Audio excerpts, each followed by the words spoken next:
Hello, ladies of I Love Being a Black Woman. Ayvaunn, Penn here, founder of blackandmakingitedu.com. Today, I'm going to be talking to my college students, by the way, representing University of Chicago today. So if I have any University of Chicago folks in the house, say hey. But anyway, that's beside the point. Yes, we'll be talking about college parties and what every student needs to know. So I'm going to give folks a bit of time to trickle into the room. As you're coming in, please say hello in the comments section, hit that like, hit that thumbs up. And as always, my details, my key points for the day are in the comments section, not the comments section, the description. So you can follow along if you like. And also just if you revisit this video or share it with somebody, they can immediately see what we are discussing today. So let's just get started. Let me just start by saying this. I actually never went to a single college party while I was in school. Some people may say that makes me a nerd or whatever, but let me tell you something. I graduated and I graduated on time multiple times. So there is a little something to that. There are some people who party and still graduate just fine. There are some people who have the mentality, study hard, party hard. But here are some things that every college student needs to keep in mind, no matter what category you are falling in, to make sure that you are not only having a fun time in college, but most importantly, that you are having a safe time that lets you return home in one piece, okay? So the first thing that I have on my key points for today is only party with responsible friends. If you have some friends that you know good and darn well are crazy, do not go out with them. It is a recipe for disaster. If you know they are prone to drugs and alcohol, don't go with them. Don't party with them at a house, at a whatever, the frat house, your dorm room, anything. That is just a no-no. A lot of times what makes a party go downhill, it's not that you can't get together with friends and have a good time. It's the recipe of people you put together. So, if you have someone who, I don't know, they're just wild. Don't. Just don't. Okay. So number 2, this one is a little controversial. Some people have different views on drinking. I am a don't drink person. Just don't. But because I know many of you are going to drink anyway, make sure you have a designated driver. This is something that you hear all the time, but too often you have young people, even grown folks in college. I know you're still grown, but you've got even some mature people who think, oh, I just had a few sips of alcohol, it's fine. And some of them don't arrive back at home. Some kids end up missing their parents who never come home because they're dead. Same thing across the board. So exercise that level of responsibility, okay? If you just can't resist the alcohol, which you should be able to have a little more discipline than that, have a designated driver. Easy and simple. Okay, point number 3. Don't do the drugs, period. Guys, this includes weed. I have seen weed take people down. You have a lot of people who say, oh, weed is medicinal. And I'm not even going to get into all of that.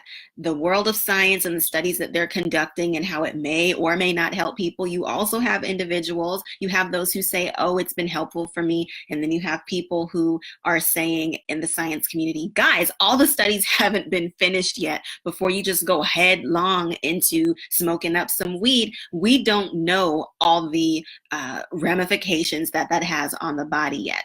So point blank simple, don't just avoid the drugs. Don't do it. Have yourself a nice soda, have yourself some pizza, have yourself some whatever you want. Leave the drugs alone. Okay. Point number 4. If you really don't go to the parties, you really aren't missing a lot. I'm just going to put it out there. You hear in the news all the horror stories about people who go to parties that are out of control, and the alcohol is flowing, the drugs are flowing, drugs are getting mixed. Some people don't know what made it into the punch or the this or the that, and they eat things or drink things that people, y'all, they put drugs in food sometimes. Watch out. So I would advise you, even when you go to some of these parties, I went to it was a social gathering of close friends. So it was a going away little celebration for two of my classmates who were going to transfer elsewhere, and we were going to miss them or whatever. So who knows? People may or may not. I declare that more of a social gathering. But anyway, in that little social gathering, there was not a single non-alcoholic drink to be found. I was so glad I had a bottle of water in my purse just so that I could have something non-alcoholic to drink. So that's actually a real tip that you should carry with you. If you are going to a party, make sure that you have a little snack with you, okay? Make sure that you have your own something to drink that you know exactly what it is, so that you don't find yourself in a situation. So I started a thought and then stopped it with regard to the horror stories that you hear in the news of students who go to out of control parties and don't come back home.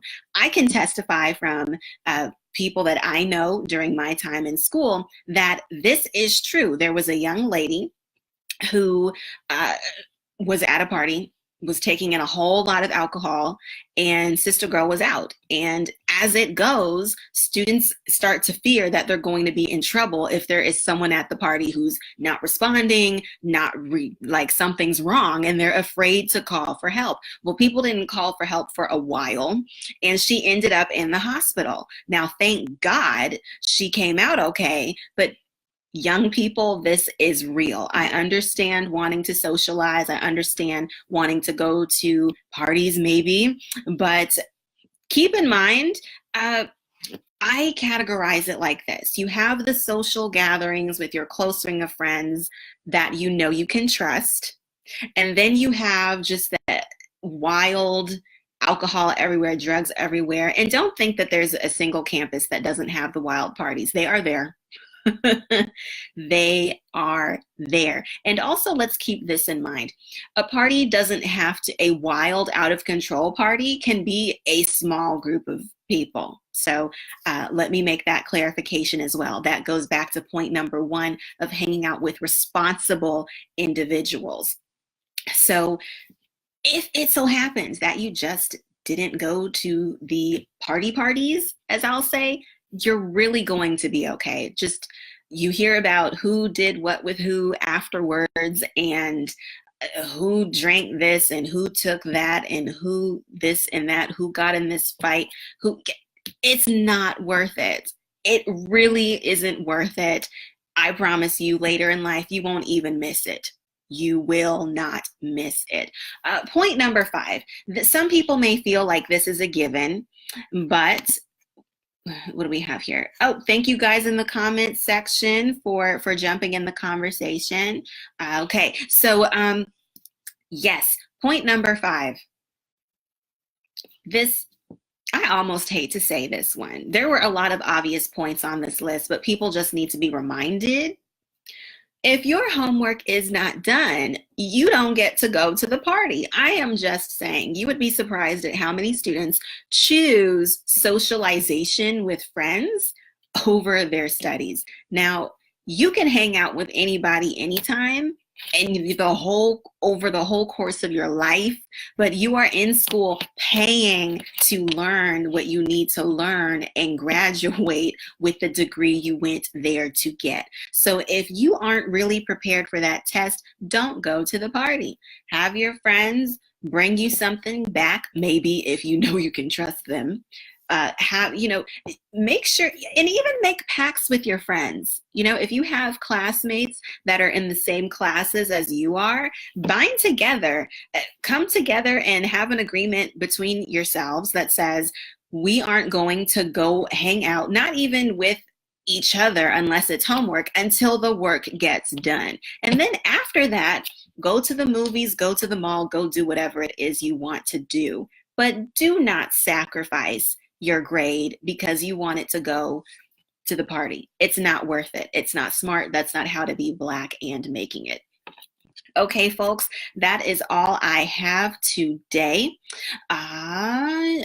Remember, my daughter doesn't go on Facebook, but I want her to see this so bad. Oh, share it with your daughter. This is a good time to say this, Isha. I also am a FlyNubianQueenTV.com contributor. My videos also appear on Fly Nubian Queen. That's on YouTube. But if you go to the link in the description, right after I'm done going live here, the video will be there and you can share that link with your daughter, Isha. Thank you for watching, and I hope your daughter watches and shares it with her friends and they all take heed of these things. But yes, as you guys know, I am the founder of blackandmakingit.edu.com, motivating our Black students and professionals to be successful, to be Black and making it. So if you enjoy the conversations, tips we have about making sure our young people are successful, please subscribe to blackandmakingit.edu.com directly. As I just shared with Isha, I also share content on FlyNubianQueenTV.com. Be sure to swing through there. There's lots of women talking about lots of different things, from business to finance to beauty, all of those good things. Oh, you're welcome, Isha. You're most certainly welcome. As you know, I come to you live here on the Facebook page I Love Being a Black Woman every Monday, Wednesday, Friday at 4:30 p.m. Central. I look for today's Friday. Have a great weekend, and I will see you on Monday, okay? Right here. You know what time it is, okay? So, guys, have a great weekend, and I will see you next time. Goodbye.